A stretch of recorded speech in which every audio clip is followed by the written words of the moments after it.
sendo levado para Roma, e para piorar começa uma tempestade na vida dele.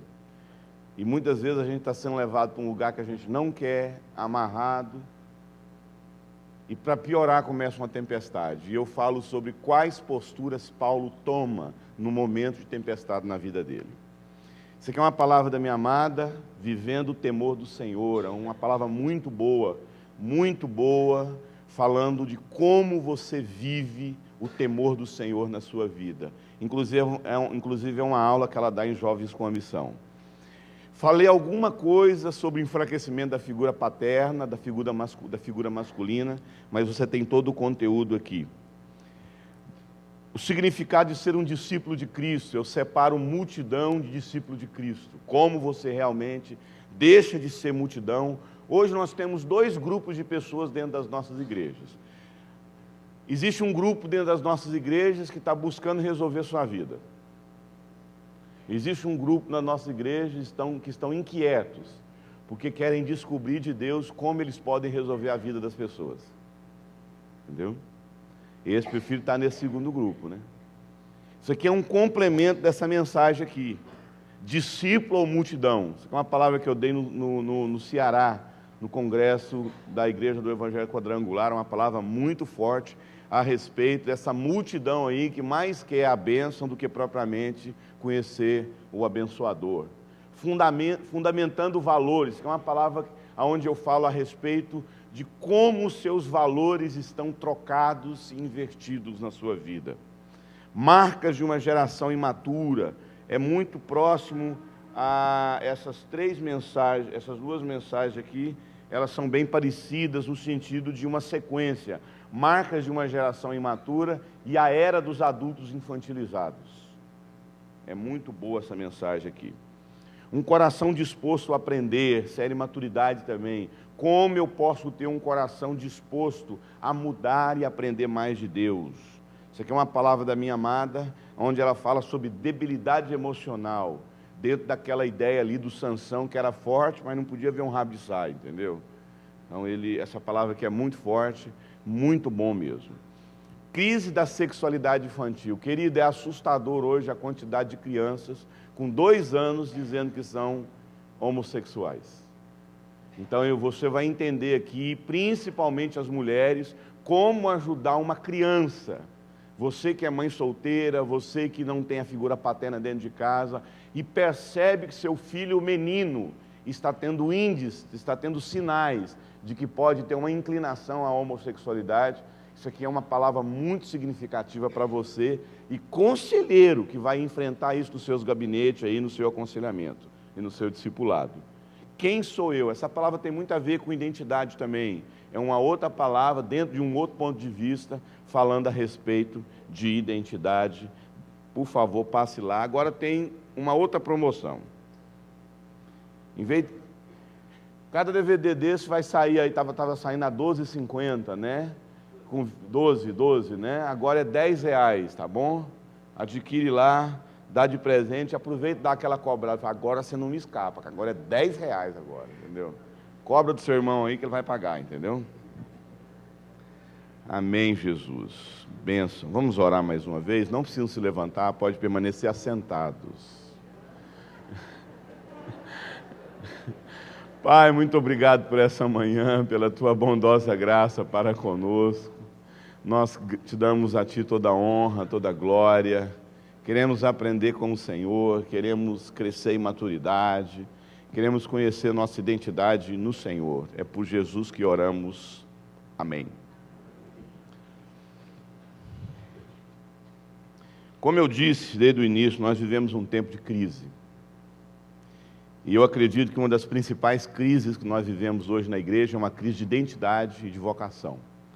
A maioria dos crentes não sabem quem são e a maioria dos crentes não sabem o que Deus deseja para a vida deles.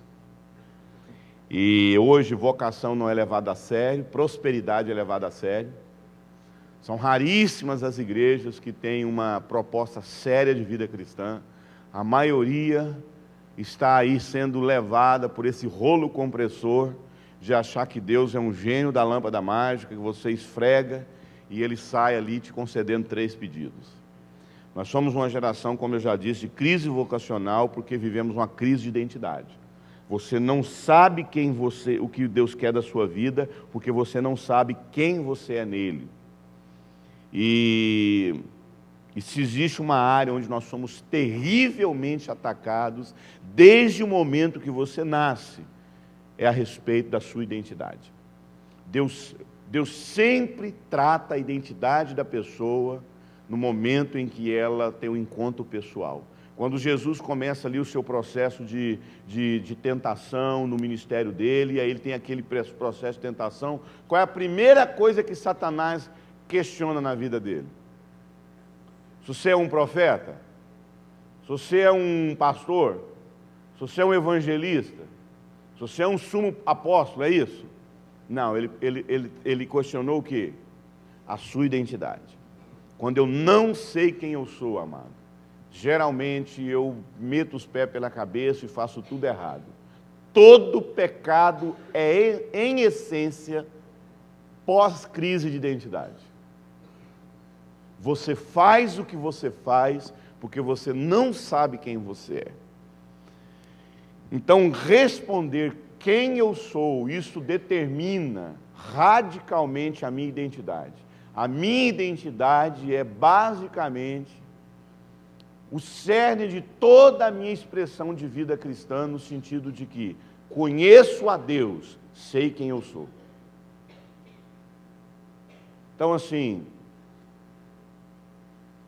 como eu disse para vocês, existe um grupo de pessoas aqui que realmente, assim, entraram nesse turbilhão de frequentar a igreja e nunca tiveram uma experiência, assim, de conhecer a Deus.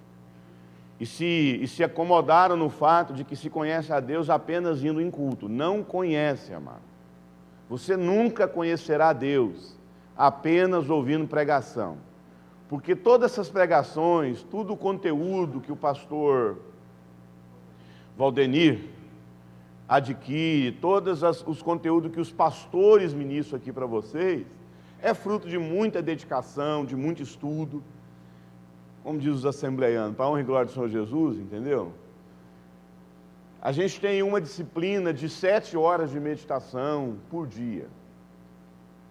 Então, assim, pode ser seguido, pode ser esporádico, pode ser assim, geralmente de manhã a gente tem um período de 3 horas de meditação, depois à tarde, quando a bebê dorme, mais umas 2, e antes de dormir mais 1 hora, mas a gente tem aí um período, né, nos hotéis, eu procuro muito, né, quando eu vou para a cidade que é divisa com o Paraguai, fica um pouco difícil, entendeu?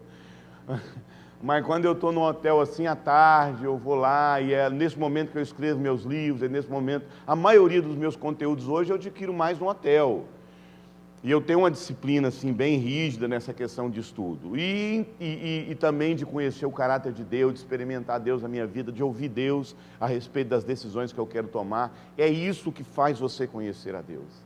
Um profundo estudo da palavra e você sempre questionar se o que você está fazendo é fruto daquilo que Ele revelou para você. A faculdade que você faz, o filho que você tem casal que simplesmente decide não ter filhos. Perguntou para Deus? Isso é conhecer a Deus, amado.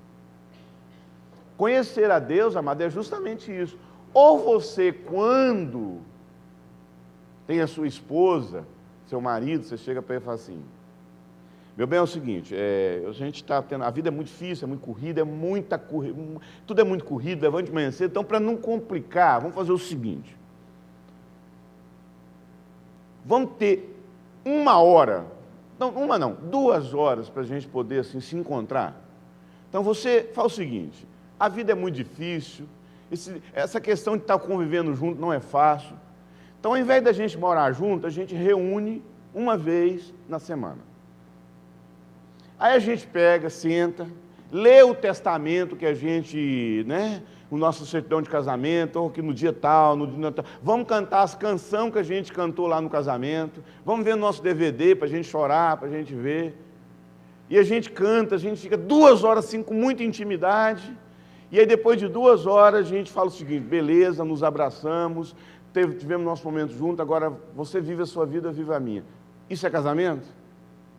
Então nós não podemos chamar de relacionamento com Deus um momento que só durante a semana a gente tem com Ele. Se você não quer isso para a sua vida, não queira isso no seu relacionamento com Deus. Então, quando a gente fala a respeito de relacionamento com Deus, nós entendemos que muitas vezes a gente perde isso, e a gente entra nesse turbilhão e a gente não quer conhecer o coração dele. E à medida que você caminha com Deus, à medida que você entende que o seu relacionamento é diário com Ele, Ele vai revelando a sua identidade e vai respondendo essa pergunta que todos nós temos na vida. Qual pergunta? Quem sou eu? Quem sou eu? E nós temos que responder essa pergunta. Quem realmente nós somos? Quem realmente nós somos? Quando eu realmente entendo a minha identidade, isso determina radicalmente o meu passado, determina radicalmente o meu presente, determina radicalmente o meu futuro. Quando eu não sei quem eu sou, tudo que eu faço é para compensar as minhas crises e não revelar quem Deus disse que eu sou. Então, quando eu não sei quem eu sou, tudo que eu faço é para compensar. Então, quando eu não sei quem eu sou em Deus, eu acho que eu tenho que ser um bom músico, um bom pregador, um bom profissional. Então, eu fico tentando me encontrar naquilo que eu faço. E você nunca encontra a sua identidade no que você faz. Nunca encontra, amado. A nossa identidade não é formada a partir do que eu faço. Qual que é o problema hoje da nossa juventude? Nós vivemos hoje uma crise vocacional nos nossos jovens.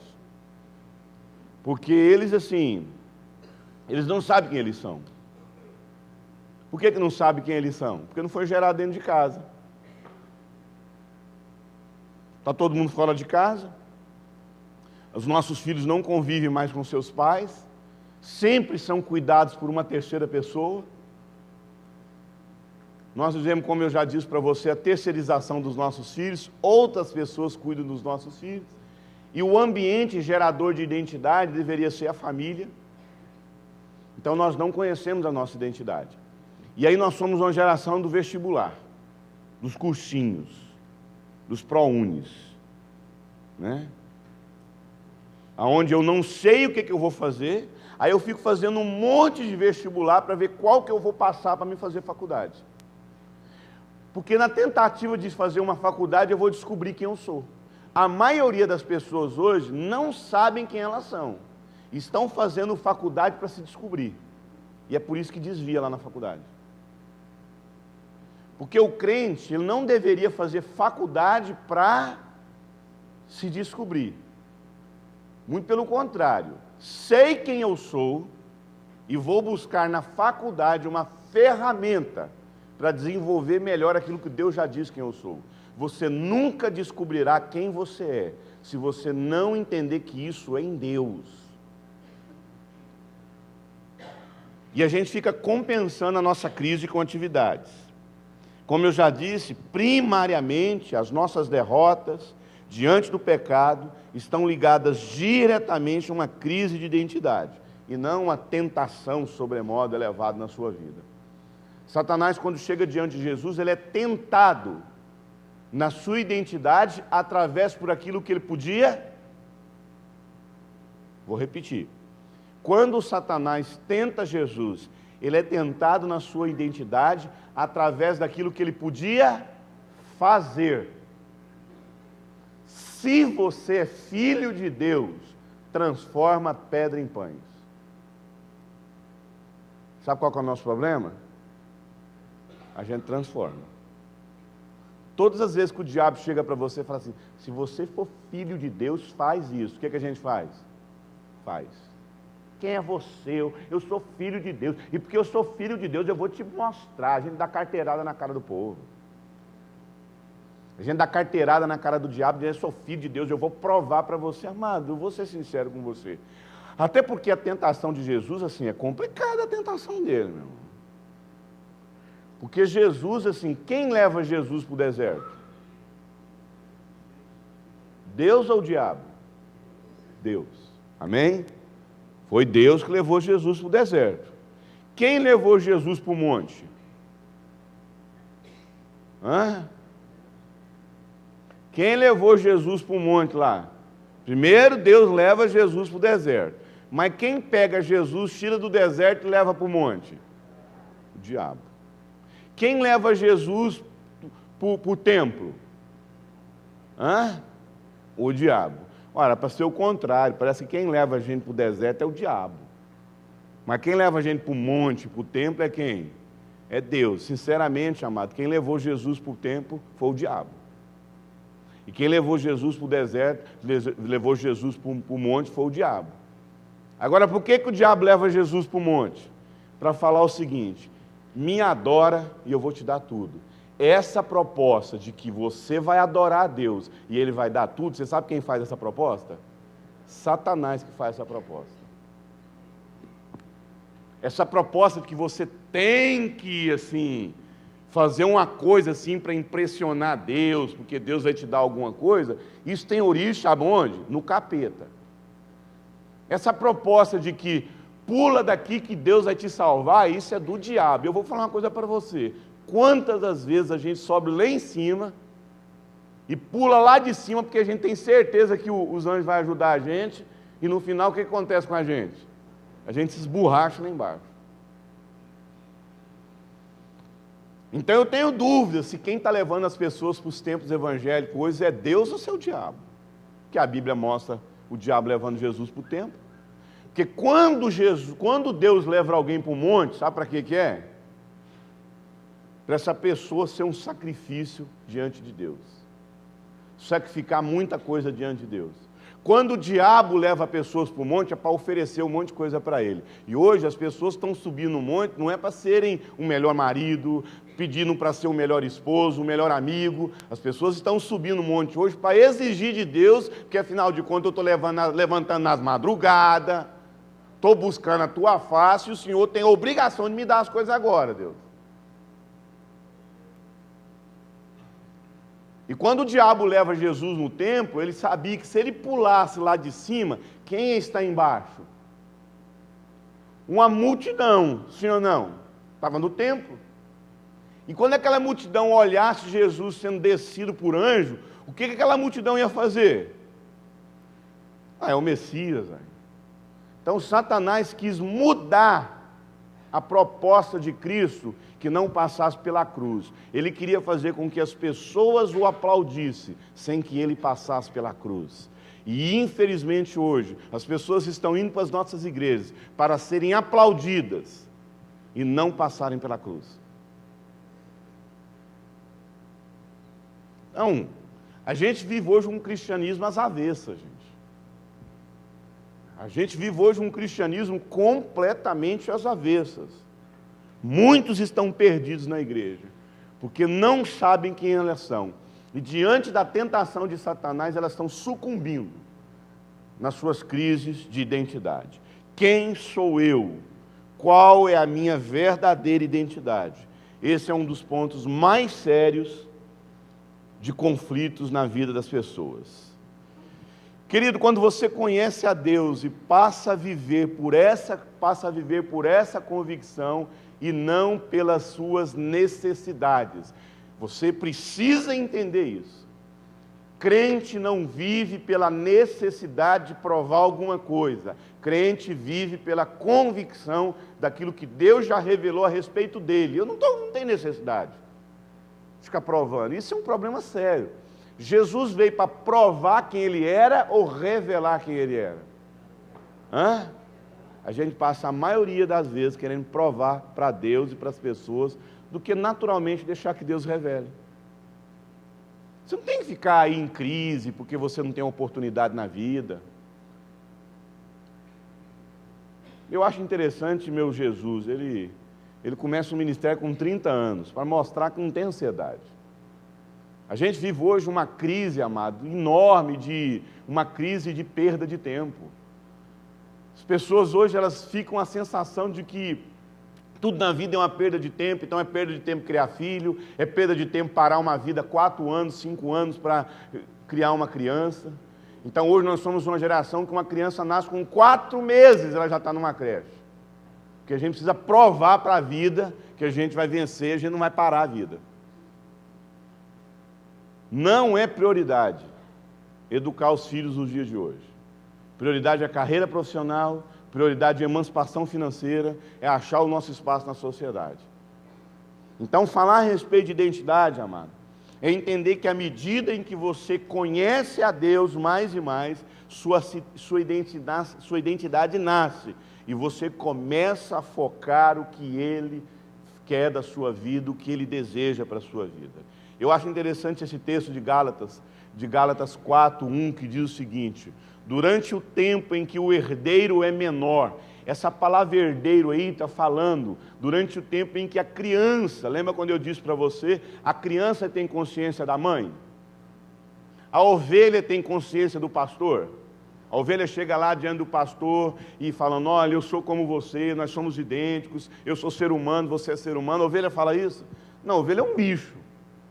E ela tem consciência apenas da lã, Deus me livre, se ela tiver consciência, aí que ela morre, ela entra em crise mesmo, né? Ela só tem consciência da grama e do benefício que ela tem para a vida dela. A palavra de Deus diz para mim e para você, que durante o tempo em que você tem mente infantil, você não tem diferença nenhuma de um escravo. Eu faço uma pergunta para você. Qual é a diferença entre um empregado e um filho? Vou fazer uma pergunta melhor. Qual que é o consolo do empregado no final do mês? Você acha que o empregado chega assim, vê aquela olerite, olha assim, não mereço aqui não. Chega lá no departamento, lá no financeiro, olha o seguinte, acabei de receber minha olerite aqui, acabei de receber meu cheque aqui, eu quero dizer que eu não mereço isso aqui. Você, por favor, aqui desconta a metade aqui, ó. Pode pegar esse dinheiro aqui, esse dinheiro não é meu não. É assim que a gente faz? Ou todas as vezes quando você pega o seu contra-cheque, o seu olerite, você tem a sensação que alguma coisa está faltando? Hã? Quantos sabem o que é isso? Não é verdade? Pois bem, amados. Talvez seja por isso que todas as vezes você chega na presença de Deus, a impressão é que Ele está te devendo alguma coisa. Porque você não vê Deus como seu pai, você vê Ele como seu patrão. Muitas vezes Deus não é o nosso pai, Ele é o nosso patrão. E se Ele é o nosso patrão, para que Ele fica descontando isso tudo no nosso cheque? Eu não entendo, pastor. Eu não sei porque que Deus desconta no final do mês, assim, é tanta coisa que Ele abate, que não sobra nada para mim. Não sobra marido, não sobra filho, não sobra dinheiro, não sobra nada. Minha vida é uma dívida, pastor. Eu não sei o que eu faço. E é realmente isso que acontece na nossa vida. Nós não temos consciência da paternidade de Deus. Nós temos consciência do trabalho que a gente tem que prestar. E, infelizmente, isso é uma realidade nas nossas igrejas, principalmente na vida ministerial. A maioria de nós não temos consciência do que nós estamos fazendo. Quem tem empregada aqui na sua casa? Não pode levantar. O meu sonho é dar uma empregada para minha esposa. Quem tem empregada, secretária, quem tem? Trabalha lá na sua casa. Deixa eu fazer uma pergunta para você. Ela limpa todos os ambientes da sua casa? Pelo menos não é para ser assim, né? Limpa? Hã? Limpa, vai lá, limpa tudo, limpa sua sala, ok? Limpa sua cozinha, limpa seu quarto, sim ou não? Ela pega o lençol da sua cama e faz o que com ele? Troca, sim ou não? Às vezes ela pega o colchão e vira. Então ela tem acesso ao seu quarto? Tem, mas ela tem acesso à sua intimidade? Não. Ela tem acesso ao seu quarto. Vou ser sincero com você. Sabe quando você viaja? Sabe quando você está o dia todo fora de casa? Sabe onde ela dorme? Lá na sua cama. Porque a sua cama é o melhor ambiente Qual que é o melhor lugar para dormir numa casa? A cama do casal, o melhor colchão, pelo menos tem que ser. E ela até dorme. Não, tem umas que não só isso, tem umas que usa até a sua lingerie. Leva a sua lingerie para a casa dela, usa no final de semana, lava, coloca na sua gaveta. Sem você saber. Eu conheço história assim. Agora eu te faço uma pergunta. Ela tem lugar, ela acessa o lugar da intimidade? Acessa? Acessa. Mas ela faz parte da intimidade? Então presta atenção. Não é porque você está na igreja que você tem acesso ao coração de Deus. Não é porque você está no lugar onde Deus está que você conhece o coração dele. Porque, na verdade, amados, os servos têm acesso ao lugar da intimidade, mas só os filhos têm lugar na intimidade. Eu posso muito bem servir a Deus e fazer. Esse era o problema da Maria e da Marta. Não era? Esse era o problema da Maria e da Marta. A Marta estava servindo quem, amado? O capeta. Quem que ela estava querendo servir? Jesus. E ela está ali preparando, arrumando, nada contra. Eu acho que a gente precisa ter um equilíbrio entre Marta e Maria. E ela está ali preparando, e Maria está onde? Aos pés. Onde ela estava? Na intimidade. E Marta ali trabalhando aquela loucura, e chega um momento que Marta faz o quê? O que ela faz? Ela vai para quem? O senhor não está vendo isso não, Jesus? Dou que minha vida nessa igreja, trabalho, faço tudo aqui nessa igreja, e parece que o senhor não está vendo nada que eu estou fazendo. Estou aqui trabalhando nessa igreja, só eu sei o que eu faço para essa igreja, que o senhor não vê nada que eu estou fazendo. É isso que acontece com a gente, amado. Posso falar uma coisa para você? Deus está pouco se importando com o seu serviço. Se você não sabe ter relacionamento com Deus, intimidade com Ele, seu serviço não serve para Ele, amado. Porque a nossa intimidade com Deus, o nosso coração de desejar Ele apenas. Eu fico imaginando assim, se a gente tivesse assim, um gabinete com Deus, entendeu? Assim, se aquela porta ali fosse a sala de Deus. Assim. Aí todo dia 4 pessoas sentar aqui para conversar com Ele. Aí ficou fulano aqui, o Beltrano, e Deus está aqui dentro, aqui dentro. E aí chega a secretária de Deus e fala assim, olha o seguinte, aqui está um papel, está um papel, está um papel, está um papel. Eu quero que vocês aqui escrevem o que vocês querem conversar com Deus. Aí todo mundo vai dar uma prévia, então vocês escrevem aí o tema da conversa que vocês vão ter com Deus, e eu vou levar para Ele para Ele atender vocês. Eu fico imaginando o que a gente ia escrever nesse papel. Eu quero te conhecer. Eu quero saber o que está no seu coração. Quantas vezes um pastor, amado, está com a vida destruída, está numa depressão profunda. Tudo que ele queria é uma pessoa ligando e falando, pastor, como é que o senhor está, pastor? De não acessar apenas para resolver o problema. Claro que a gente é resposta. Mas será que a gente entraria naquela sala para conversar, para falar assim, ei Deus, como é que o senhor está? Como é que está o coração do senhor? O que o senhor pensa de mim? Estou aqui para sondar seu coração, te conhecer, meu Pai. Posso deitar no seu colo? Posso te abraçar? Posso te beijar? Ou a gente vai com a... Olha aqui, Deus, olha o seguinte, para que o senhor foi me dar esse homem? Eu estou com uma lista aqui, porque eu não sei o que o senhor fez, o senhor não tem noção o que é uma mulher de 40 anos solteira. Deus.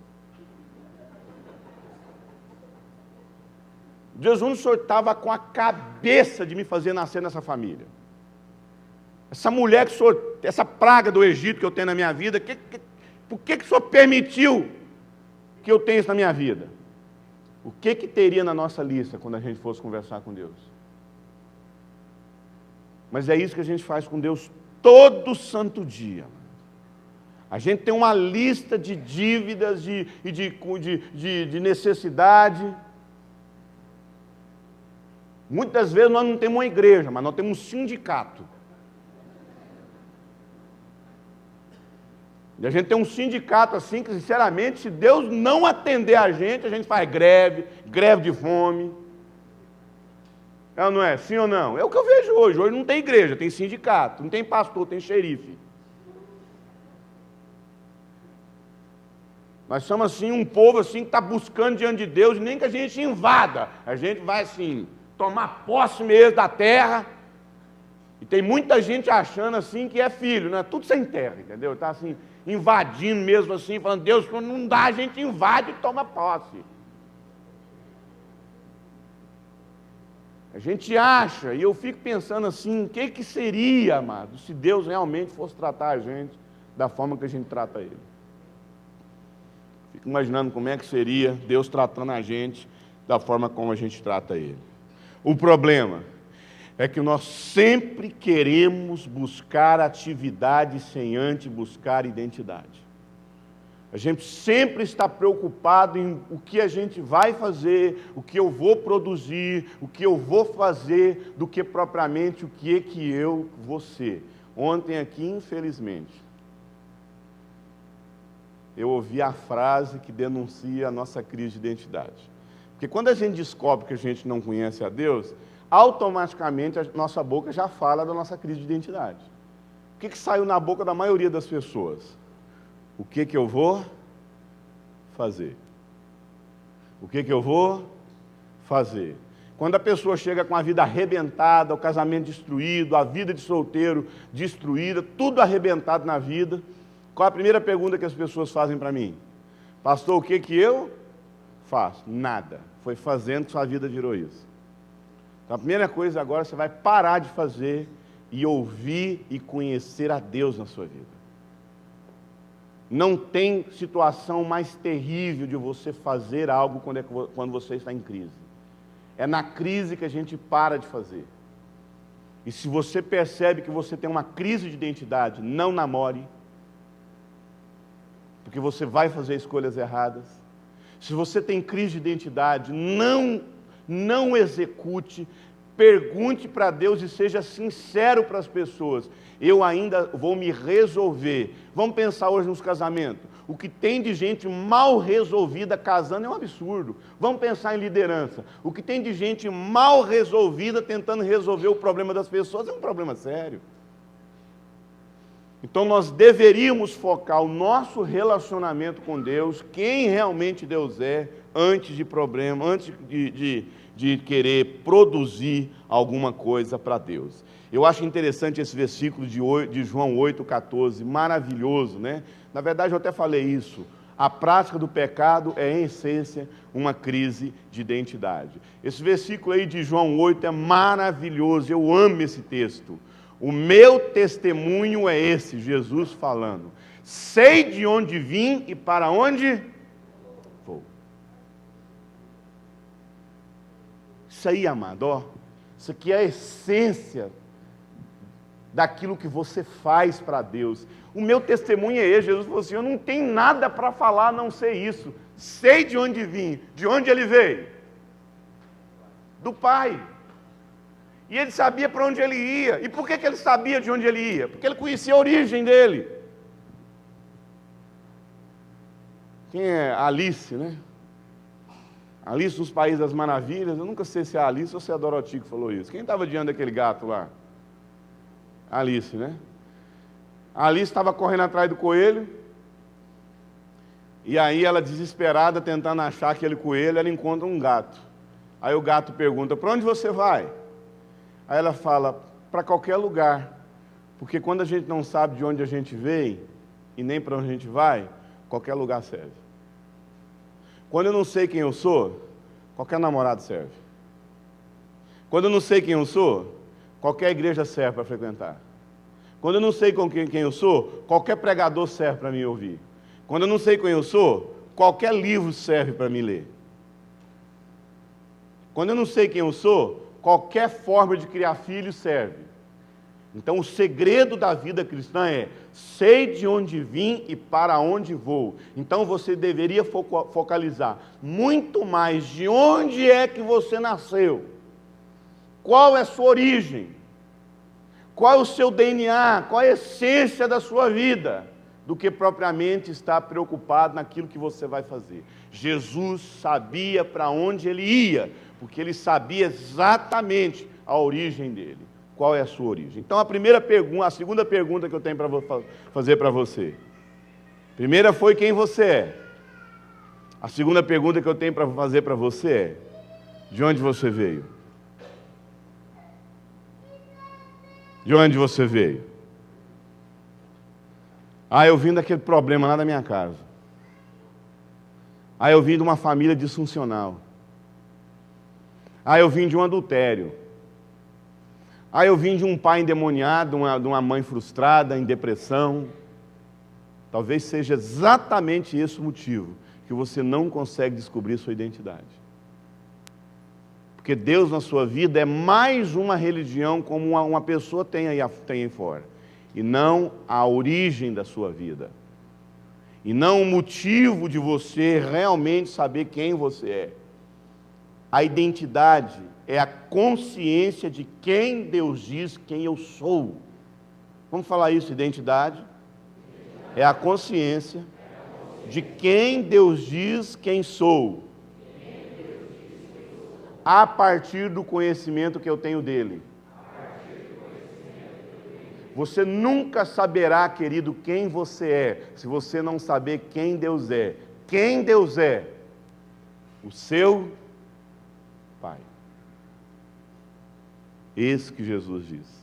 Jesus falou, olha, Isaías falou que ele é o Senhor das hostes celestiais. Jeremias falou que ele era o grande arquiteto do universo. Não sou maçom não, tá? O maçom chama Deus de arquiteto do universo, né? Mas não sou maçom não, tá? Um dia eu falei isso, o pastor, você é maçom?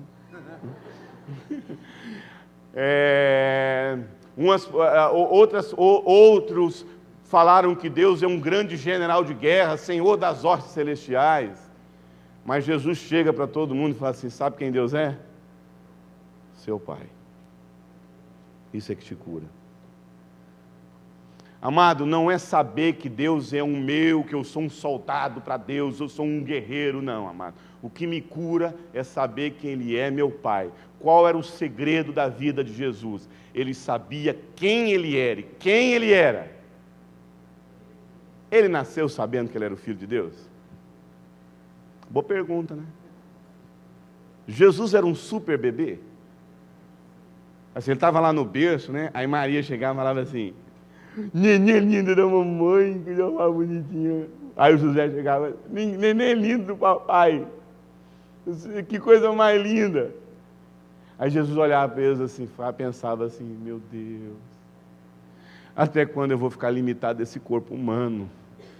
Esse povo fica me tratando desse jeito, eu sou filho de Deus, eu sou eterno. Você acha que Jesus é um bebê assim?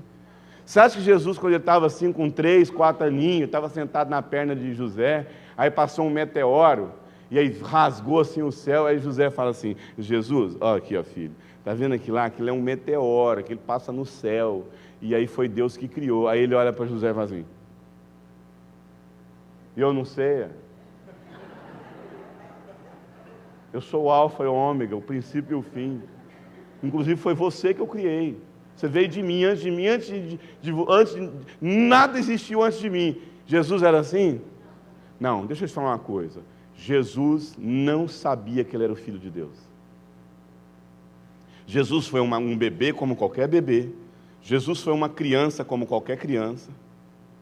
Mas ele sabia que havia um poder nele, que era um poder que o fazia entender, à medida que ele ia crescendo, à medida que ele ia amadurecendo, ele ia tendo uma percepção mais clara de quem realmente era ele. E é claro que José chegou para ele um dia, com certeza, nos seus 3 anos, nos seus 4 anos, nos seus 5 anos, nos seus 7 anos, e teve uma conversa com Jesus. José sentou com Jesus, na linguagem de criança, falou assim, filho, sabe Tiago? Sim, pai. Ai, como é que eu falo isso? Tem uma sementinha que nós temos. Essa sementinha a gente faz assim, assim. E eu peguei essa sementinha e coloquei na sua mamãe. E nasceu Tiago. Com você não foi assim. Não. Não. Sabe o Eterno? Sabe o Criador? O Criador visitou o ventre da sua mãe. Dorme com esse barulho, tá? 12 anos. Maria tinha 12 anos quando ficou grávida de Jesus. Dorme com esse barulho. José tinha 48 anos. Pela história, e não pelos relatos bíblicos, a idade de José podia ter assim, quase 50 anos. Por isso, quando Jesus está com 30 anos, não tem a figura do José. Por quê? Porque ele já tinha morrido já. Então, Jesus, quando ele tinha os seus 30 anos, o José já havia falecido. E Deus tem esses negócios assim, sabe? Parece que Deus assim faz umas coisas que a gente nunca faria. Onde ele estava com a cabeça de engravidar uma menina de 12 anos? Tem lógico um negócio desse aí? Ah, mas Deus é assim, meu irmão.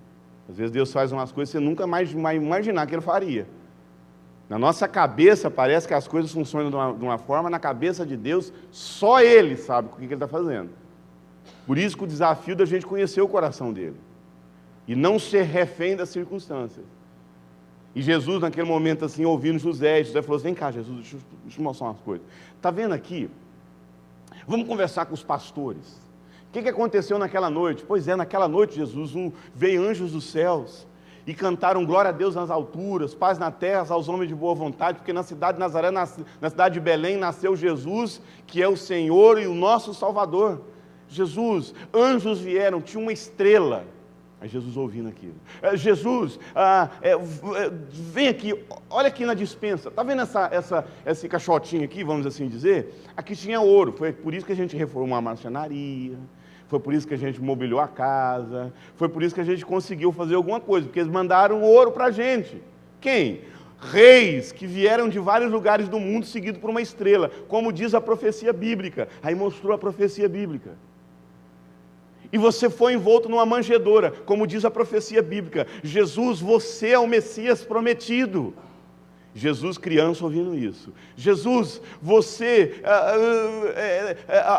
aqui tinha, dentro desse outro lugar, aqui tinha incenso, que é o queimado para os reis. Mas Jesus, tem uma outra coisa aqui que eu não sei. Aqui é a mirra, que é a erva que se coloca na boca do cordeiro quando ele está sendo sacrificado no altar.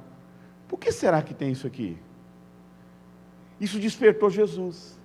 Por que o meu ministério tem a ver com uma ovelha sacrificada?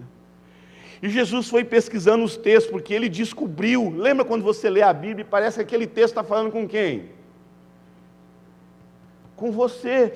À medida que Jesus lia a Torá, à medida que Jesus lia os textos de Isaías, ele descobriu, ele viu que ele era quem?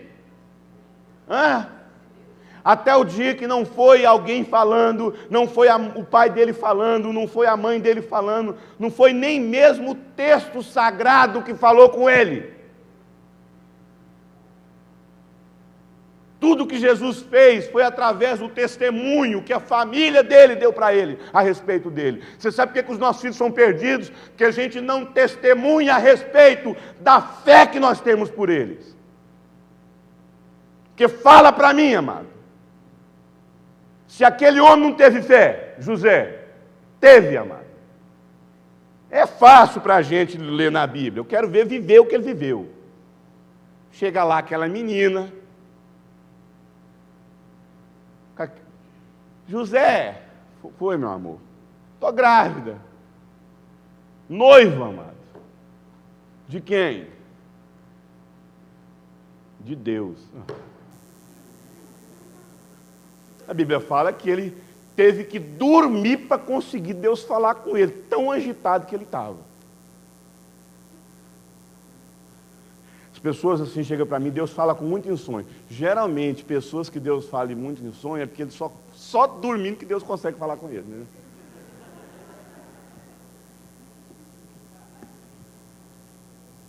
Não sei se é verdade o que eu estou falando.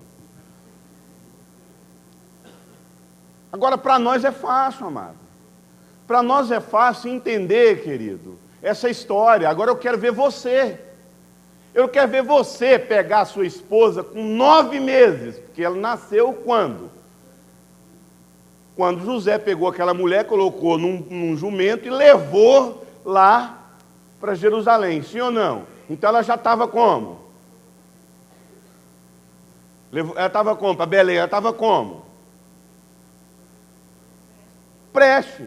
Mas se Deus tem ideia para fazer um negócio desse, como é que Deus? Só Deus passar isso para cá. Você faria isso com sua mulher? Hã? Amada, minha filha nasceu num apartamento maravilhoso, com uma cama maravilhosa, um lugar maravilhoso, e eu chorei a Deus para minha esposa minha bebê ter nascido sem plano de saúde, num lugar tão maravilhoso como aquele. O meu Senhor nasceu aonde? A estrebaria é porque é bonitinho. Foi num coxo. Foi num coxo. Agora pensa no Filho de Deus, o Criador do céu e da terra, nascendo num lugar como esse. O que esse moço, quando ele foi lá buscar ajuda para poder hospedar a esposa grávida, o que ele ouviu o tempo todo? Não. Não. Não. Me fala, amado, essas circunstâncias são favoráveis ou contrárias? Você sabia que José e Maria eram pobres? Você sabia que, historicamente falando, Nazaré era uma cidade extremamente miserável? Existem pesquisas e descobertas arqueológicas que mostravam que Jesus, nos dias de hoje, poderia ter nascido, sabe em quê? Numa favela, numa comunidade pobre. Era um menino correndo na rua. Aquele casal, aquela menina, mano, era uma menina simples, de família pobre. Eu fico imaginando se o José tivesse casado com essas irmãs das igrejas de hoje. Quem sou eu para passar por uma situação dessa? Eu sou filha do rei. Deus me livre se José tinha casado com evangélica. Ele ia ralar demais. Amado, Maria não tinha pretensão de nada na vida. No máximo que eles tinham na vida, assim, era uma casinha muito simples. A circunstância desse casal era contrária ou favorável?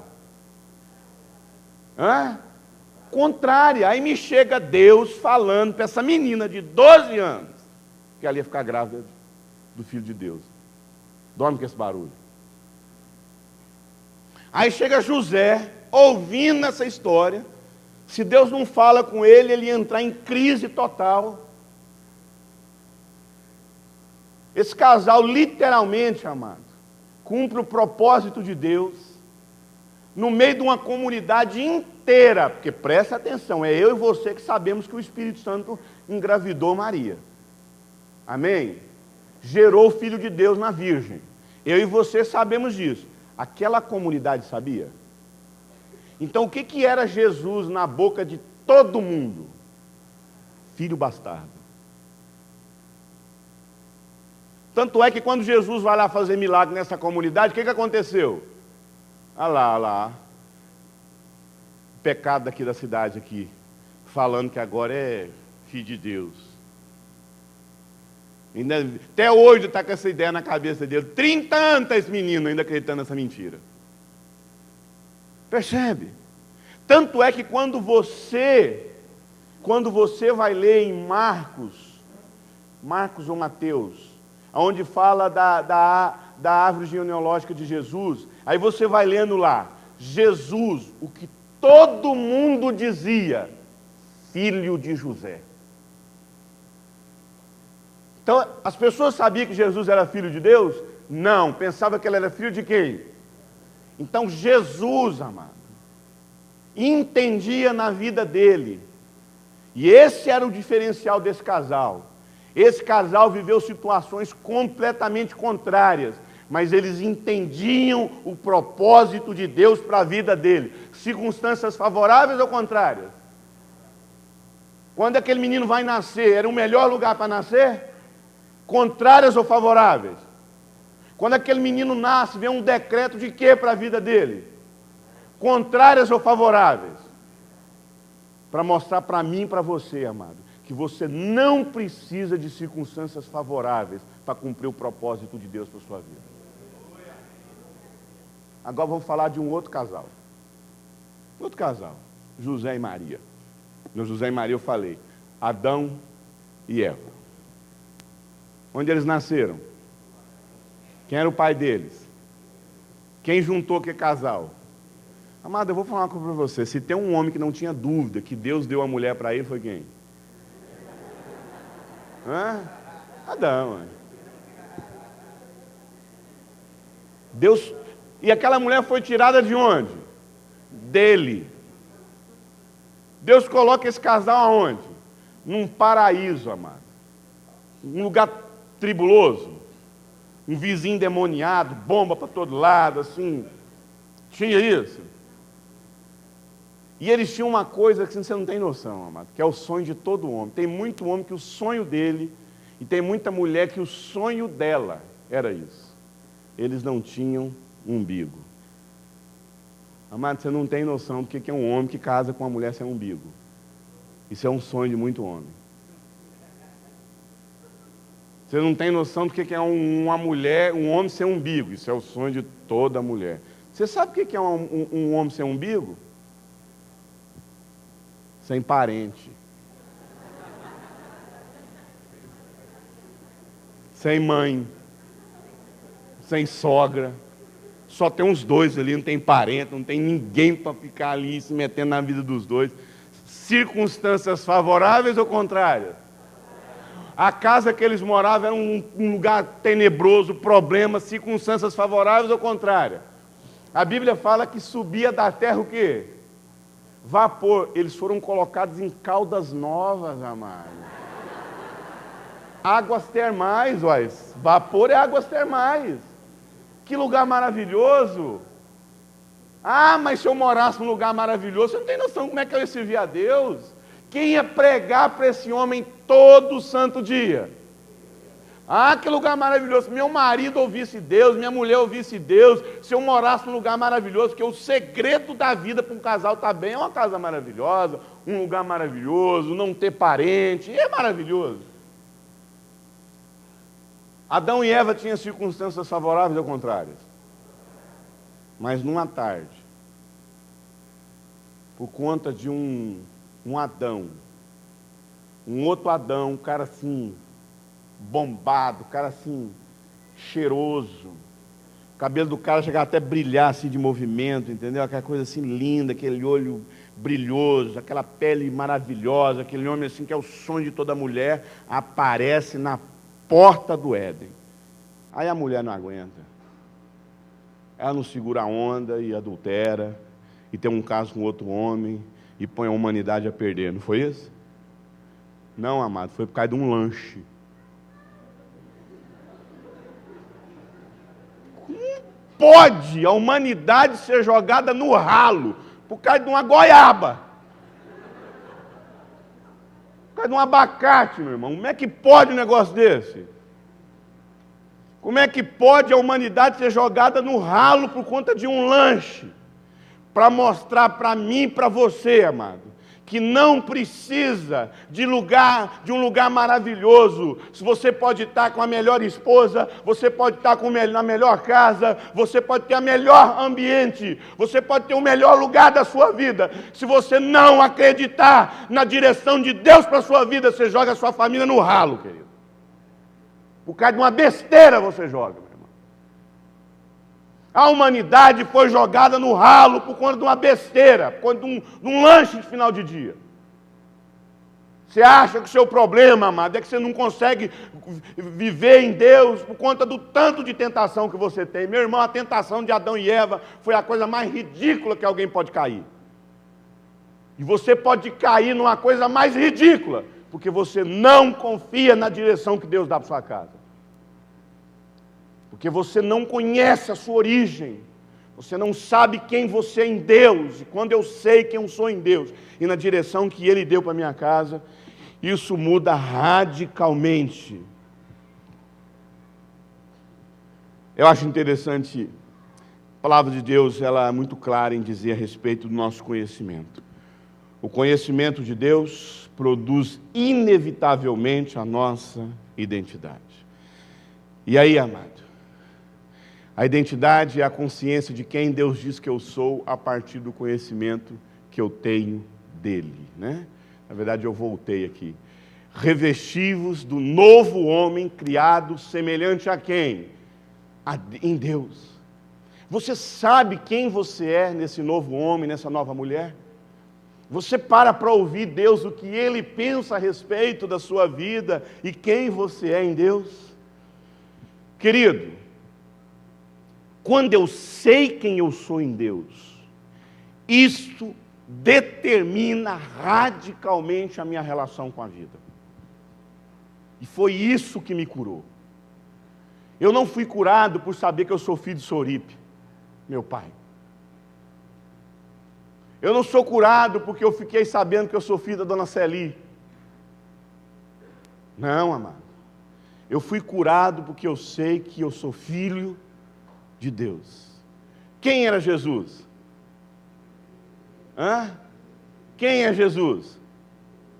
Não estou ouvindo. De onde ele veio? E para onde ele voltou? Quem você é? De onde você veio? E para onde você volta? Pronto, você respondeu as 3 perguntas da humanidade. Quem eu sou? Sou filho de Deus. De onde você veio? De Deus. E para onde você volta? Para Deus. É isso que nos cura, mano. Quando eu estava com meu pai diante daquele presídio lá, e aquela grade me separava dele e de mim, e ele chorando desesperadamente com a vida destruída. Deixa eu falar uma coisa para você. Quem deveria aparecer na frente daquela cela? O filho dele ou um filho de Deus? Porque se fosse um filho dele, eu ia falar o quê? Por que você fez isso com a minha vida? Por que você fez isso com a minha família? E você sabe por que você não consegue vencer os problemas na sua vida? Porque não é diante de um filho de Deus que as pessoas estão diante. Elas estão diante de um filho de homem. E não é isso que cura as pessoas. O que cura as pessoas é saber que você é um filho de Deus. Olha o que a palavra de Deus diz. A ardente expectativa dessa criação espera a manifestação de quem, amado? De um apóstolo, de um profeta, de um grande evangelista. É isso que esse mundo está desesperadamente buscando? Não, amado. O que esse mundo está desesperadamente buscando é a manifestação de um filho de Deus. Por sinal, quem você é? Filho de Deus. Diga eu sou filho de Deus.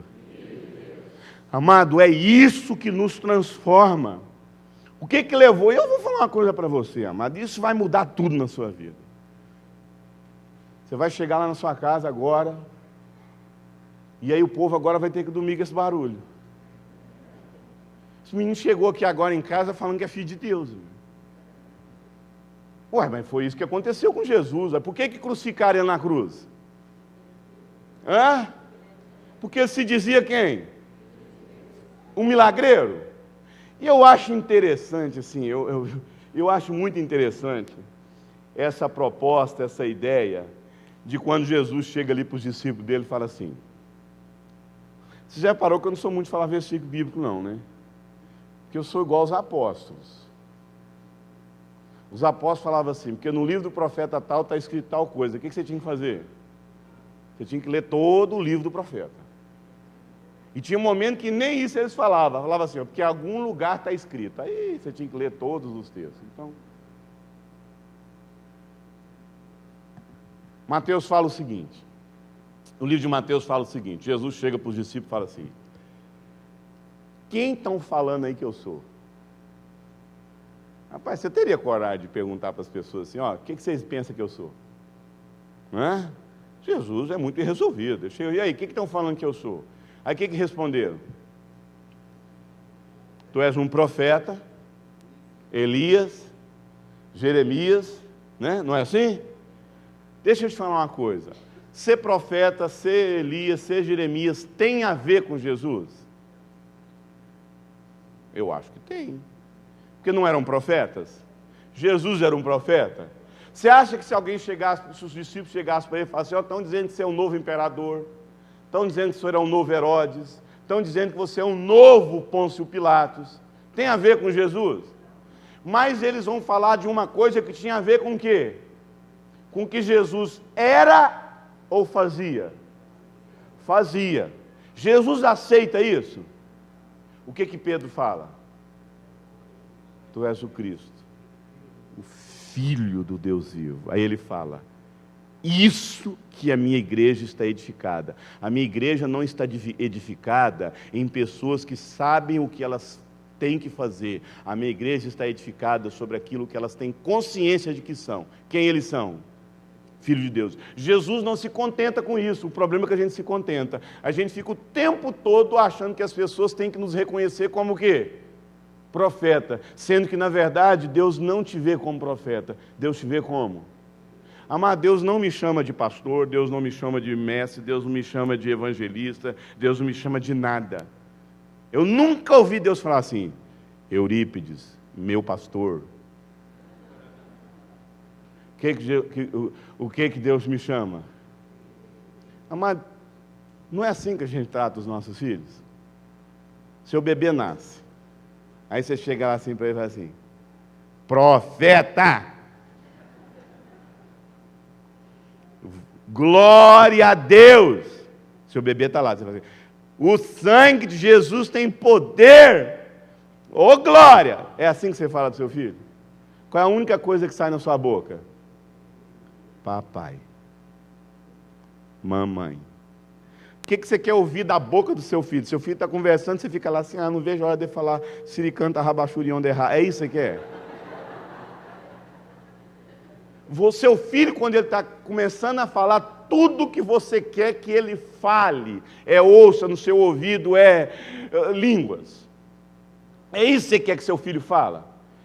Você quer ouvir da boca do seu filho qual que é a vocação e o propósito, no sentido de saber que ele quer ser um médico. Você quer ouvir isso da boca do seu filho? Você fica ali assim, desesperado para ouvir o quê? Papai e mamãe. Então deixa eu te falar uma coisa. Deus não é diferente. Amor. Tudo que Deus quer ouvir de você é que vocês são filho dele. Ele é seu pai. Meu pai. Você sabe o que me curou quando eu descobri que meu pai matou meu irmão? Quando eu descobri que o meu verdadeiro pai era Deus. É o meu pai. O que Jesus cresceu ouvindo o tempo todo de José e Maria? Você é filho de Deus. Filho de Deus. Eu fico imaginando, quem tem recém-nascido aqui? Quem está grávida aqui? Não tem nenhuma grávida aqui, vamos começar a fazer filho então, pelo amor de Deus, gente. Lá na nossa igreja nós temos uma regra, todo final de ano a gente ora para as mulheres engravidarem. Todo final de ano. É inadmissível na nossa igreja não ter no mínimo 5 grávidas por ano. Todo final. A gente crê que a gente tem que ter filho, o mundo prega o contrário, nós cremos que nós temos que ter filhos. Porque o muçulmano entendeu isso, o crente não entendeu. O muçulmano tem crise que o filho dele não vai ser um mohamedinho. Ele fica lá assim, não, minha mulher, não vamos ter filho não, porque esse mundo vai engolir meu filho. O muçulmano pensa isso? O crente pensa. Eu não vou ter filho não, porque afinal de contas o mundo vai comer meu filho, vai engolir meu filho, vai acabar com meu filho. Querido, você é filho de Deus. Você está gerando um filho de Deus nesse mundo. Mas a gente é tomado de medo, de letargia, de covardia. Então, quem tem recém-nascido aqui? Você tem um recém-nascido, amém? Você quer saber a cura para esse menino? Esse menino cresceu ouvindo da sua boca que ele é um filho de Deus. Ah, mas não converteu. Amado, se tem alguém convertido lá na sua casa, é seus filhos, é você que dizia a eles. Eu costumo falar que os nossos filhos nascem convertidos, é a gente que dizia a eles. Filho de Deus. Meu filho e minha filha crescem com isso. Filho de Deus. Filho de Deus. Quem é seu pai? Deus. Então, amado, eu sei que para você parece um pouco estranho ouvir essas coisas. Eu sei que para você parece um pouco estranho ouvir tudo isso. De não entender que conversão não é mudança de comportamento, mas é mudança de entendimento. Um entendimento de que eu sou filho de Deus. Despojai-vos, portanto, do procedimento anterior, que se corrompe. Eu tenho que perder essa mentalidade que eu tenho e entender que eu sou filho de Deus. Por isso, eu gostaria de fazer uma pergunta, que realmente nós precisamos mudar radicalmente, ser renovado. na compreensão de que quem realmente nós somos. Quem nós somos? Filho de Deus. Por isso, eu queria ler um texto para vocês, e que eu sei que esse texto mexe muito com a gente. Contudo, aos que receberam, que creram no seu nome, deu-lhes o direito, o poder de se tornarem os quais não nasceram de descendência. Qual que é a sua descendência natural? Para quem quis? A família? A família Ribeiro. Então, qual que é a descendência natural do Pedro? São os... E a descendência natural da Thalita é qual? Gaspar. Querido, eu vou falar uma coisa para você. Você não tem noção do que é um Ribeiro, o que é um Gaspar junto. Deus me livre dos Ribeiros. Deus me livre dos Gaspar. E esse é o problema. Você não tem noção, eu sou Mendes. Minha esposa é Santos. De Santos só está no nome. Os Mendes resolvem na bala, na faca. Você não tem noção do tanto de assassinato que tem na minha família. E o Santos resolve, sabe como? O Santos resolve virando a cara e nunca mais conversando. Mas eu descobri que o segredo da minha vida não é ser Santos e nem Mendes. O segredo da vida não é ser Ribeiro e nem Gaspar. O segredo é ser de Cristo, Filho de Deus. Não é de descendência natural, nem da vontade de homem algum. Eu achava que a dona Celi e o senhor Eurípides tinham vontade, desejaram que eu não tivesse nascido. E na verdade não foi. Quem foi que desejou que eu viesse ao mundo? Deus desejou. Que não nascer da vontade da carne, nem da vontade do homem, mas nascer de quem? De Deus, amado. Por isso que eu queria ler com vocês um texto que vai mexer um pouco. Mexer um pouco até na nossa teologia. Amém?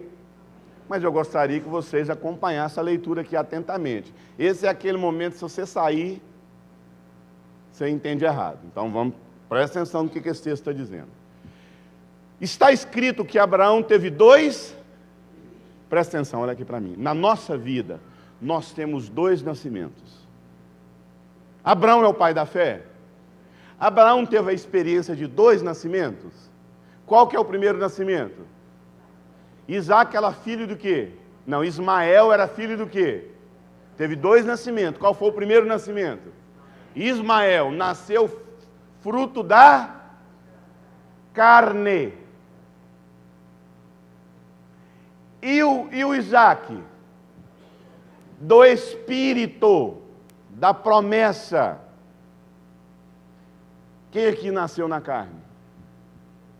Mas então todo mundo que é fantasma, então. Todo mundo morreu, só está uma entidade aqui. Quem nasceu na carne aqui? Então você nasceu na carne que dia? 26 de novembro. Aonde? Sabe do hospital? Foi no hospital, no hospital. Você nasceu que dia?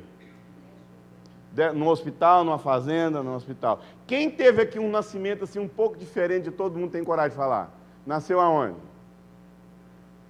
Na estrada. Quem teve um outro tipo de nascimento assim um pouco diferente? Numa Kombi. Hã? Mas aqui nós temos nascimento de mães diferentes, de pessoas diferentes, de datas diferentes, de locais diferentes, de cidades diferentes. Amém? Cada um aqui tem um nascimento diferente. A Bíblia fala que isso é nascimento de modo natural. Mas quero acreditar que existe uma boa quantidade aqui que tem um outro nascimento, que é o nascimento da promessa e do Espírito. A palavra de Deus está dizendo que Abraão teve dois filhos, um da escrava e outro da livre. O filho da escrava, da carne, nasceu de modo natural. Na nossa vida, nós temos o nascimento de modo natural, mas o filho da livre nasceu mediante promessa. Quem fez a promessa? A quem? A Abraão. o pai da fé. Isso é usado aqui como ilustração. O texto sagrado está dizendo para mim e para você que o que aconteceu na vida de Abraão acontece também aonde? Na nossa vida. Nós temos dois nascimentos. Eu tenho o nascimento do seu Eurípides, eu tenho o nascimento da dona Celi, mas eu tenho o nascimento segundo a promessa que Deus fez a quem? Não, Abraão foi a promessa do Isaac. Deus prometeu a quem? Se um dia Deus prometeu a Abraão um filho, quem foi que Deus prometeu, irmãos? A Jesus. Lá em Hebreus fala, Jesus chega com os seus irmãos e falam: eis aqui aqueles que tu me prometestes.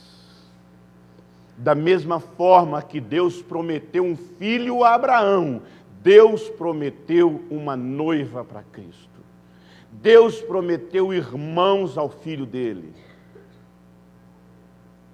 Então o texto sagrado está dizendo que isso é como ilustração. Essas duas mulheres representam duas alianças. Uma aliança procede do Monte Sinai, que gera filho para escravidão, que é esta Agar. Agar representa o Monte Sinai na Arábia, que corresponde à atual cidade de Jerusalém, que está escrava com seus filhos. Mas a Jerusalém do alto é livre. Essa é a nossa mãe. Vocês quem? Irmãos, são filhos da promessa. Eu fico imaginando se Isaac e Ismael desviassem. Quem foi promessa? Isaac ou Ismael? Quem foi promessa? Isaac ou Ismael? Quem foi a carne? Quem foi o filho gerado na carne? Ismael, amado, é aquilo que a carne pode fazer. Ismael é aquilo que a fertilidade humana pode fazer. Ismael é aquilo que naturalmente fica constatado, porque na cabeça humana não era assim que deveria acontecer. Quando Deus promete um filho para Abraão, quando Deus diz para Abraão que ele vai ter um filho, qual é a primeira pessoa que vem na cabeça dele? O meu sobrinho, Eliezer. O meu sobrinho Eliezer, o senhor está falando do meu sobrinho, porque o filho, o primo, é como se fosse o quê? Filho, lá em África é assim. Você sabia que na África, o herdeiro não é o filho, né? O herdeiro é o sobrinho. Porque o filho pode ser que não seja.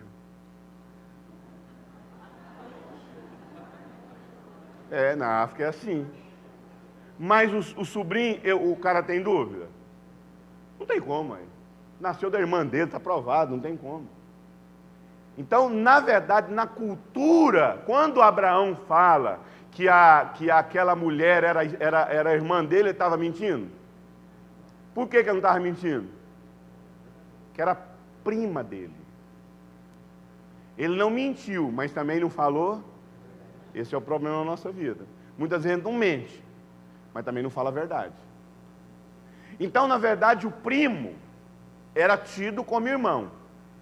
Então, quando Deus vem falar com Abraão a respeito da promessa, e quando ele já pensa no modo, a promessa de Deus no modo natural. Quando Abraão vai falar com a mulher dele, quem que ele pensa? Quem que ela pensa? Não, então se Deus está falando que vai dar um filho, não sou eu sou estéril. É quem? É a serva. E muitas das vezes, amado, a nossa cabeça, deixa eu falar uma coisa para você, você acha que a sua verdadeira filiação, não estou aqui para desfazer de família, não é isso que eu estou falando, mas que eu estou dizendo que muitas das vezes os seus medos, os seus traumas, tem muito mais a ver com o fato de achar que você é verdadeiramente filho da carne do que filho de Deus. Você se acha mais filho de homens do que filho de Deus.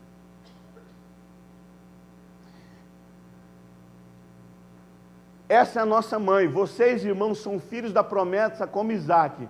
Naquele tempo, o filho nascido de modo... O que é modo natural? Perseguir o filho nascido segundo... Me responde em nome de Jesus. O Espírito ali está letra maiúscula ou letra minúscula? Então quem foi que gerou Isaac no ventre de Sara? Quem gerou Jesus no ventre de Maria? Quem foi que disse que você foi gerado por homens? E se Deus usou uma mulher para trazer um filho dele no mundo, que é você? Eu não tenho dúvida que Deus me trouxe ao mundo. Tanto é que a Bíblia fala que Jesus era o unigênito que virou Ele virou primogênito porque ele virou nosso primo? Não, ele é o primogênito por quê? Porque foi o primeiro filho de Deus gerado aqui na terra. Quem que é o segundo? Não tenha medo de você estar cometendo uma blasfêmia, não. Quem que é o segundo filho de Deus? Se ele é o primeiro, quem que é o segundo? Eu sou o segundo filho de Deus. Então vou te fazer uma pergunta. Será que você não vive o que você vive? Porque você não tem consciência do quanto você é filho de Deus como Jesus? Isso não muda nada. Isso muda radicalmente a minha vida. Eu fico imaginando se Isaac e Ismael desviassem. Fosse para amargaça, para mulherada, para cervejadas, enchesse a cara. Quem que você acha que Abraão ia colocar a cabeça no travesseiro desesperado se um daqueles dois morresse e fosse para o inferno assim? Deus me livre se esse menino morrer. Quem que você acha que dos dois ele ia entrar em desespero, com dúvidas, se ia voltar? Ismael, por quê? Que nasceu da carne, mas aquele que era da promessa, ele sabe que foi Deus que prometeu. Você sabe por que a gente tem dúvida a respeito das coisas? Porque a gente não tem certeza se aquilo veio de Deus. Então vou falar uma coisa a respeito de sua família, dos seus filhos. Você trata seu filho como Isaac ou trata seus filhos como Ismael? Posso falar uma coisa para você?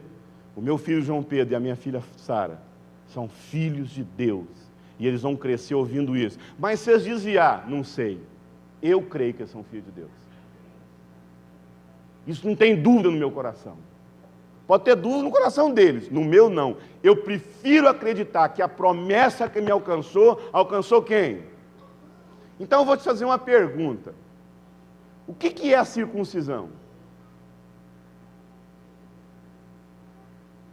O que é a circuncisão, amado? O sinal de uma promessa feita a quem? Ao pai. O pai recebeu uma promessa da parte de quem? O papel do pai era marcar quem? O filho cria naquela promessa? Sabia daquela promessa? Tinha consciência daquela promessa? Quem tinha consciência dessa promessa? Então, a fé de quem que estava em questão ali? Então, em relação aos nossos filhos, amado, tem muito mais a ver com a sua fé do que propriamente o seu filho não saber do que você crê. Quando eu sei quem eu sou, quando eu tenho consciência do que Deus prometeu na minha vida, eu não tenho dúvidas que aquilo que Deus fez na minha vida vai alcançar também a minha família.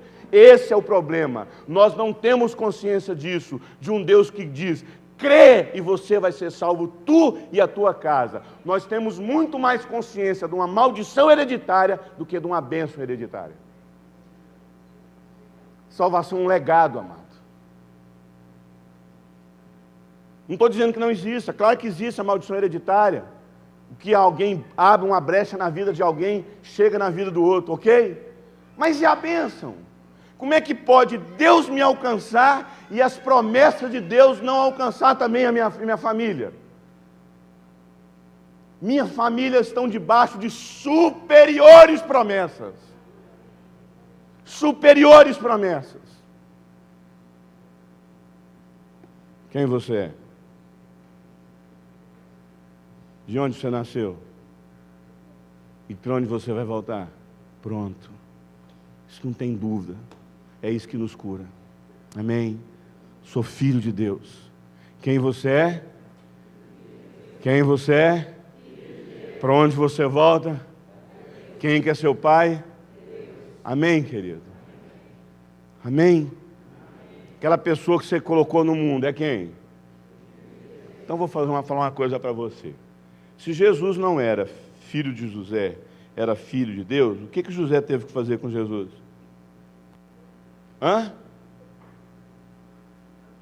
Teve que adotar. Se Abraão, se Isaac nasceu do Espírito, o que Abraão teve que fazer com Isaac? Adotar. O que você tem que fazer com seus filhos agora? Porque eles são filhos de quem? Então, pronto, você vai adotar seus filhos agora. Por isso que, deixa eu te falar uma coisa, o verdadeiro filho não é o filho da carne. O verdadeiro filho é o filho por...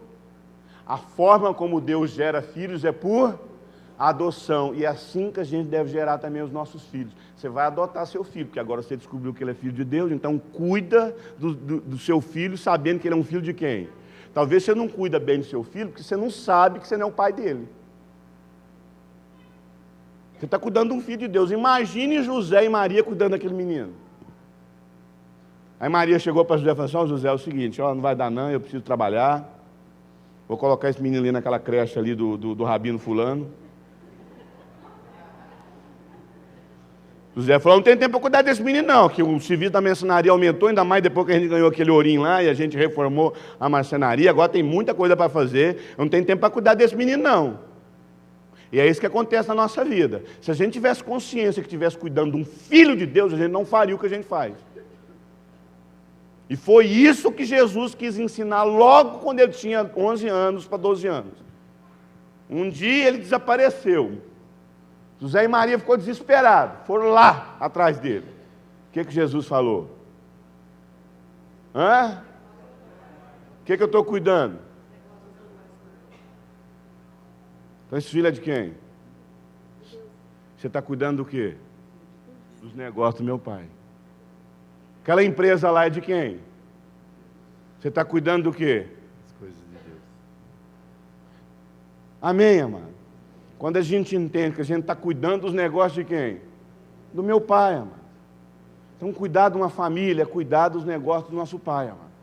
Nós vivemos uma geração tão louca que a gente não tem tempo mais para cuidar dos filhos de Deus. Você sabe o que uma mulher muçulmana está fazendo nesse exato momento? Cuidando dos filhos de Alá. E você sabe o que uma cristã está fazendo nesse exato momento? Cuidando da vida dela. E não dos seus filhos. E não dos filhos de Deus. Quem eu sou? Quem eu sou? Presta atenção. A nossa restauração, amado, começa diretamente, a nossa restauração, antes de tudo, é uma restauração de identidade. O mesmo acontece agora. Como diz as Escrituras, manda embora o filho da escrava. Você tem que mandar embora essa ideia de que eu nasci filho de um adultério. Pelo amor de Deus, amado. Amado, quando eu tenho consciência de quem eu sou, até a origem da minha tragédia perde o sentido quando eu sei que eu sou, na verdade, filho de quê? Meu pastor tem uma filha adotada. Na verdade, ele tem 3 filhos. Uma outra coisa que a gente estimula na nossa igreja é a adoção. A gente estimula. Não na minha igreja, mas na igreja sede nossa lá em Uberlândia, a gente tem um orfanato, né? Uma casa não fala orfanato hoje fala um casa-abrigo. E foram fazer uma contabilidade lá na casa-abrigo, os membros da nossa igreja lá, seria a sede, a gente não tem igreja sede, mas seria a primeira que começou, cerca de mais de 50 casais já adotaram filhos. Porque nós entendemos que a adoção é um dos princípios mais bíblicos, porque foi assim que Deus fez com a gente. Então, a forma dos seres humanos gerarem filhos é da carne. Carne é do reino dos céus, mas a forma de Deus gerar filho é filho por... Na verdade, o verdadeiro filho, o filho legítimo, não é o filho da carne, é o filho por... Então hoje você vai fazer uma coisa assim, você vai deixar de ter um filho da carne em casa, porque o filho da carne não herda as promessas, E você vai descobrir que hoje você vai ter um filho por quê? Filho, agora eu vou te adotar. Descobri que você não é meu filho. Quê?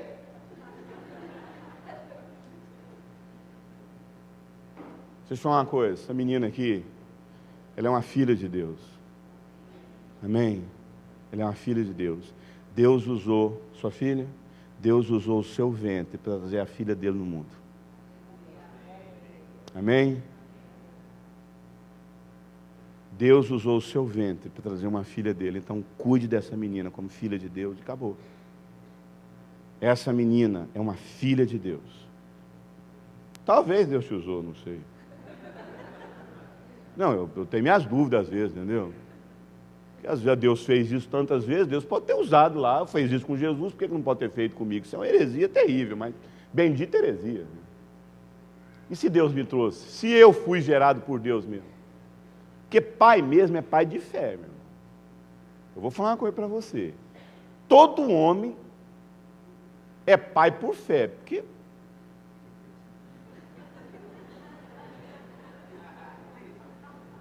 é igual José teve que ter fé, meu irmão. Porque todo pai é por fé, porque não sei, ué. Aquela menina que está lá em casa lá é minha filha. Amém. E se não for? Por isso que tem que ter o quê? Fé.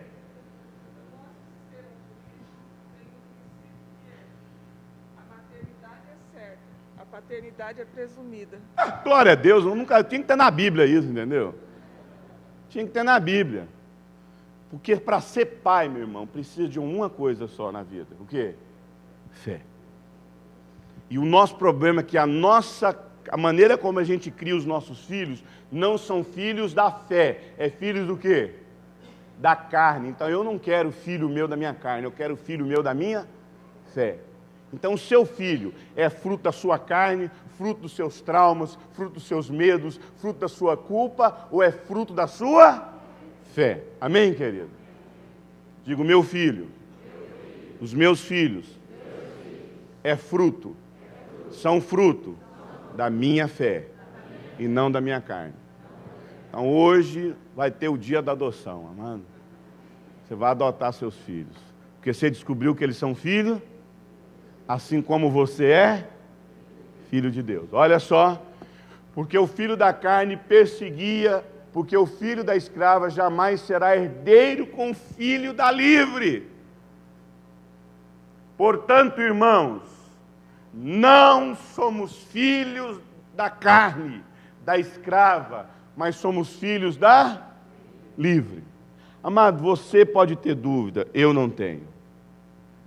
Vou fazer uma pergunta para você aqui, assim, só para a gente começar a concluir.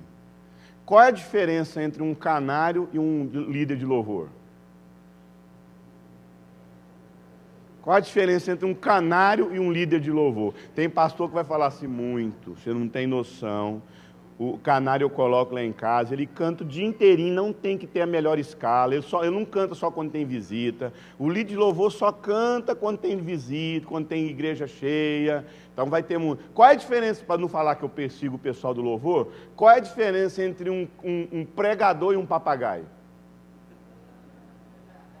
Alguns vão falar assim, muita coisa, porque um papagaio, você ensina uma coisa para ele, ele não vai falar outra coisa. O pregador vai inventar um monte de heresia. Mas qual é a diferença entre um líder de louvor e um canário?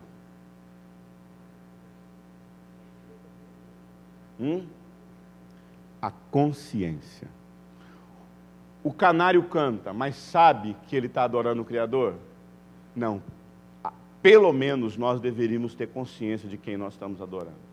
Só que nós só teremos consciência quando nós entendermos que nós somos o quê? Filho de Deus. O que você é? Filho de Deus. De onde você veio e para onde você volta? Então nós respondemos as 3 perguntas que o mundo faz. Quais as 3 perguntas que o mundo faz? Ali, filósofo. Quem sou eu?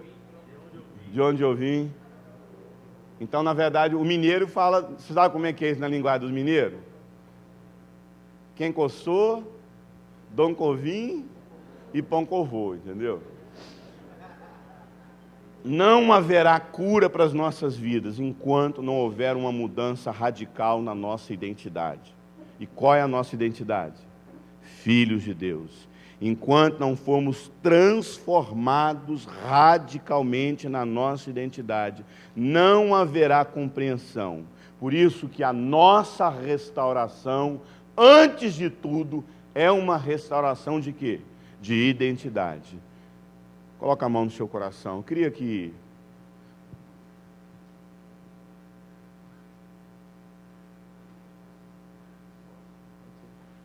Vamos levantar, por favor.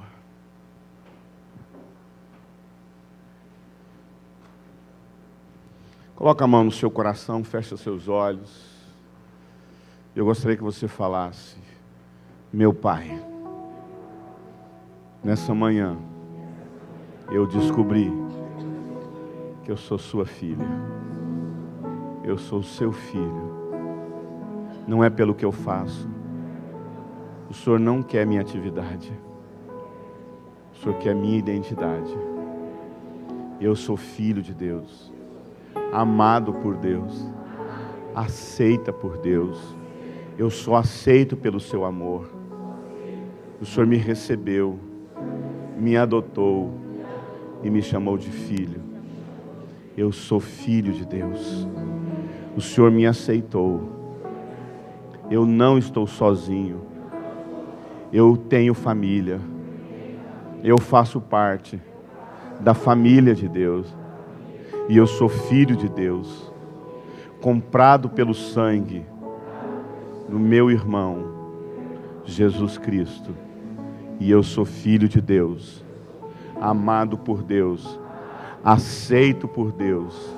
Sei quem eu sou, sei de onde vim e para onde vou.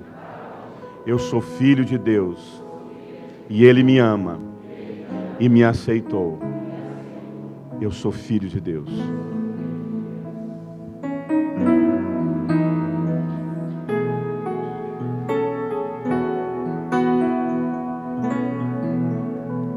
Não há lugar melhor com tamanha paz igual eu nunca encontrei jamais. É o lugar do meu prazer, onde todo medo se vai. É o lugar do meu descanso, os braços do meu Pai. Não há lugar melhor, com tamanha paz igual eu nunca encontrei jamais. É o lugar do meu prazer, onde todo medo se vai. É o lugar do meu descanso, os braços do meu Pai. Os braços do meu Pai são os braços de Jesus. Quando foram estendidos, eu fui recebido. Aleluia. Lá na cruz,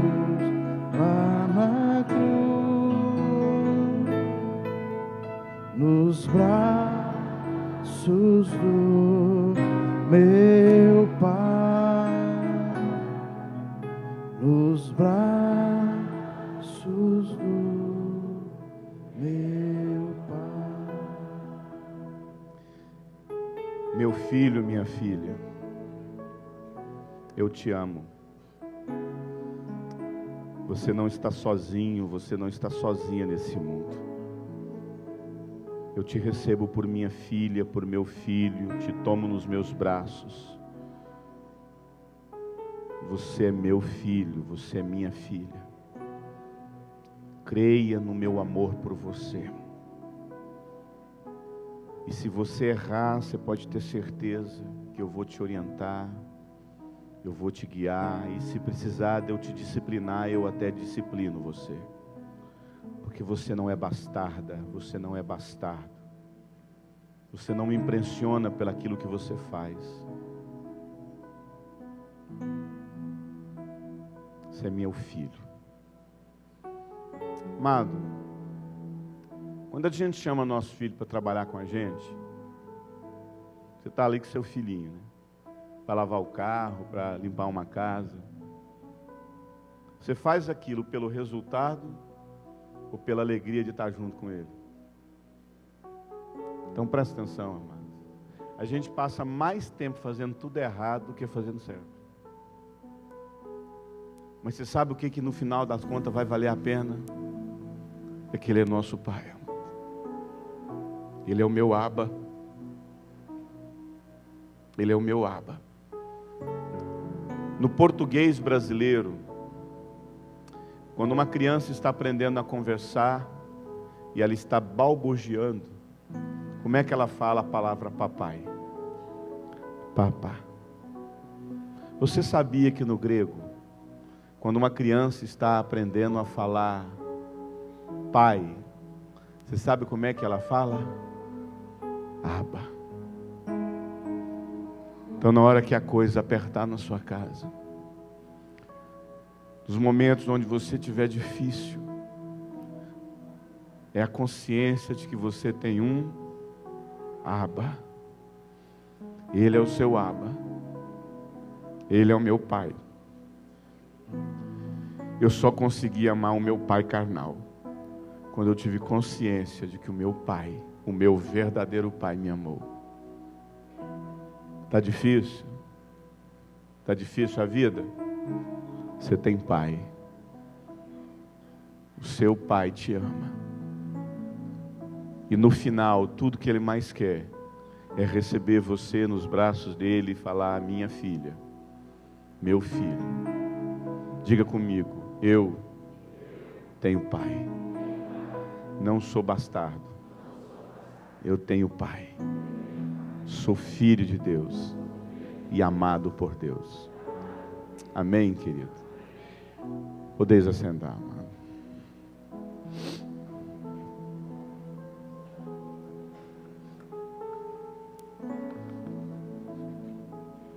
Nós vamos dar um intervalo, agora é que hora? 10h30. Nós vamos dar um intervalo de meia hora. Tomar um lanche, adquirir os materiais lá. Vamos voltar pontualmente às 11 horas. Vamos cantar só uma cançãozinha, só para chamar as pessoas. Apenas uma canção. E nós vamos falar sobre vocação. Amém, querido? Algum aviso, pastor? Intervalo de meia hora e a gente volta. Deus abençoe.